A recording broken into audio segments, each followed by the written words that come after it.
On a souvent tendance à comparer l'Asie et l'Afrique, qui sont deux énormes zones pour la FIFA, avec plus de 50 membres affiliés si je ne dis pas de bêtises, et on avait tendance à dire que l'Asie avait un temps d'avance, de par certaines performances du Japon et de la Corée du Sud notamment. Alors ces dernières années, on a évidemment eu le Maroc pour cette dernière CAN, qui est la première nation africaine à atteindre une demi-finale, sachant que le Sénégal était également sorti des poules. Ce qui changeait, parce que je crois qu'en 2018, aucune nation africaine ne sort. Alors le Maroc n'a pas vraiment de chance parce que vraiment ils ont peut-être qu'un point, mais dans le jeu c'était quand même très intéressant. 2014, le Nigeria sort des poules et l'Algérie évidemment, et on se souvient tous de cette élimination épique après prolongation face à l'Allemagne. Mais indépendamment de quelques bonnes performances, parfois d'un style de jeu intéressant, on restait un peu sur notre faim sur un aspect global. En fait, c'était beaucoup de promesses. On peut penser au Ghana, ce grand Ghana, vous vous rappelez, Apia, Muntari, Essien notamment au milieu de terrain. Il y avait Kufour derrière, mais après il a été remplacé par Mensah de Rennes, le jeune Asamoah Gyan qui était devant, Richard Kingston au cage. Bref, ça, c'est 2006, si je ne dis pas de bêtises, en Allemagne. Ils ont un groupe très dur, mais ils ont peut-être l'un des meilleurs milieux de terrain du monde. Ils arrivent à sortir des poules. Alors, ils avaient un groupe avec la République tchèque, l'Italie et les États-Unis, je le fais de tête. Mais ensuite, ils vont s'incliner face au Brésil, parce que peut-être en défense, avec plus quelques absents, c'était un peu compliqué. Mais il y avait du jeu. Donc on a eu ça, on a eu les déceptions évidemment de la Côte d'Ivoire, on se disait qu'il y a une super génération. Et souvent, malheureusement, ça ne passait pas. Pareil un petit peu pour le Sénégal et d'autres équipes. Alors bien sûr, souvent en fait, on est régulier. Prenez la Tunisie, on a l'impression qu'à chaque compétition, elle est là. Elle va souvent réussir à gagner un match, prendre peut-être un point, mais elle va jamais sortir de cette phase de poule. Là, évidemment, ce sera différent avec des groupes de qualité très inégales et surtout la possibilité également de terminer parmi les meilleurs troisièmes. D'où cet espoir. Est-ce que pour une fois, on pourra avoir 3, voire 4, voire pourquoi pas 5 équipes africaines capables de sortir des poules? Et on va être très honnête, si tel n'est pas le cas, ce serait un échec parce que si on prend sur les 10 meilleures nations africaines et les 9 meilleures nations asiatiques, si on prend vraiment ce ratio-là, aujourd'hui on peut clairement le dire, que l'Afrique est au-dessus, parce qu'on a aujourd'hui des équipes comme l'Arabie Saoudite ou le Qatar. Le Qatar, par exemple, c'est une génération qui a peut-être fait son temps. L'Arabie Saoudite, il y a un manque justement de génération et il y a un problème plus structurel. On a l'impression qu'aujourd'hui, dans le niveau, on va dire, dans le bon niveau des nations, entre l'Afrique et l'Asie, je ne parle pas des top, je parle, on va dire, le bon. Prenez la Tunisie, prenez l'Égypte, qui n'a peut-être pas sa superbe qu'elle avait auparavant, prenez le Ghana, etc. Aujourd'hui, il y a des espoirs un peu plus légitimes que certaines nations asiatiques. Pour suivre assidûment le football africain, il y en a deux. Il y a celui de l'élite, qui s'est réellement amélioré.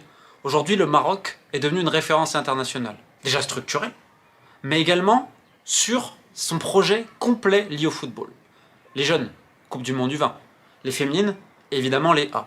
C'est une politique qui a été établie depuis des années et des années. Vous prenez le Sénégal, qui est en train de faire une razzia continentale, ça ne concerne pas simplement l'équipe A, mais également les jeunes. Et regardez combien de joueurs issus de la formation sénégalaise sont capables aujourd'hui de briller dans les plus grands clubs du monde. Combien de jeunes Marocains issus de l'Académie royale ont réussi à obtenir un contrat professionnel derrière. Puis on peut prendre d'autres pays. Regardez en Algérie par exemple, le Paradou et d'autres équipes ont réussi à produire des joueurs qui aujourd'hui composent une partie de l'équipe nationale algérienne. Je pourrais également mentionner quelques clubs formateurs en Côte d'Ivoire, et même un certain renouveau au Cameroun, qui pendant un moment avait délaissé un peu sa formation, et qui là de nouveau est en train de former d'excellents joueurs pour l'avenir. Sauf qu'en fait, la formation, elle est un peu oubliée en Afrique, parce que l'idée c'est de dire on va récupérer des binationaux.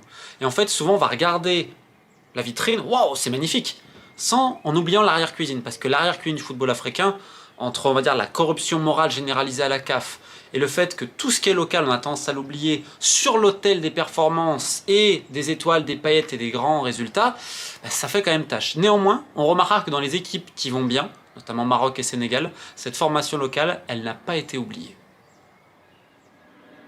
Et ce paradoxe, il se reflète aussi chez certains participants. Prenez la République démocratique du Congo, qui va appeler énormément de binationaux, avec extrêmement peu de joueurs au final formés en République démocratique du Congo, et même je crois aucun joueur local. Que dire également de la Tunisie, où la formation locale n'est plus ce qu'elle est, elle n'est pas à son apogée comme elle a pu l'être. Et au contraire, on a même des choix très politiques, clientélistes, c'est-à-dire que la fédération va distiller certaines sélections selon les clubs influents au comité exécutif pour que ces clubs récupèrent des indemnités de la FIFA. C'est-à-dire qu'on n'est absolument pas dans un choix sportif, mais dans un choix politique et de business. Et c'est ça malheureusement la dualité du football africain. On a ce côté très haut niveau. Prenez par exemple le Sénégal. On va énormément complimenter ce qui se passe sur le terrain. On rappelle quand même que les dernières élections sont entachées de graves achats de votes et autres manipulations. Donc c'est pour ça qu'il faut toujours reprendre cette dualité. Mais pour rester sur le terrain, on a un football qui a énormément progressé. Il suffit de voir le niveau général des CAN et même globalement dans les matchs amicaux, où on se rend compte que l'Afrique aujourd'hui peut globalement rivaliser avec n'importe qui, des nations sud-américaines aux européennes.